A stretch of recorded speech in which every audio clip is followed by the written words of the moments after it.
C'est devenu des histoires de rire, de complicité, de souvenirs. Ils ont marqué toute une génération, de la Play 2 jusqu'à la Switch. À chaque génération, il y a au moins un jeu Lego qu'on a gardé au coin de la tête. Et même si tu connais pas toutes les licences, tu ris quand même. Parce que l'humour Lego, c'est visuel, universel, accessible et terriblement efficace. T'as peut-être vu Vador en slip.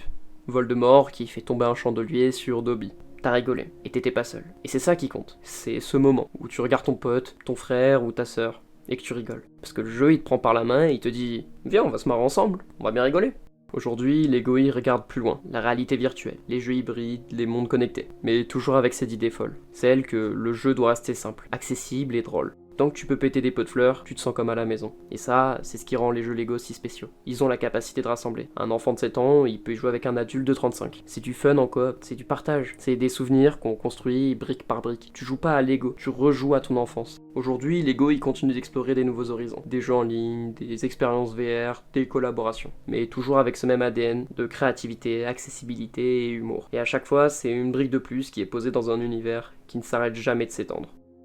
Il y a des jeux qui te marquent pour leur histoire, leur gameplay, leur difficulté, et il y a ceux qui te marquent juste parce qu'ils t'ont fait rire. Parce qu'ils t'ont fait jouer ensemble, t'ont rapproché de ta famille ou de tes amis. TT Games, eux, ils ont transformé un jouet en langage. Un langage universel, fait d'humour discret, de couleurs vives et de souvenirs en écran partagé. Un jour, c'était Star Wars, un autre, un sorcier à lunettes. Et toujours ce miracle, nous faire rejouer à nos histoires préférées en les reconstruisant en mieux. Ils auraient pu copier, mais ils ont préféré jouer. Et dans ce jeu-là, ils nous ont emmenés avec eux. Parce qu'au fond, une bonne saga Lego, ce n'est pas une fin. Et tant qu'il y a des briques, il y aura des histoires. Et tant qu'il y aura des histoires, on appuiera sur le bouton Start.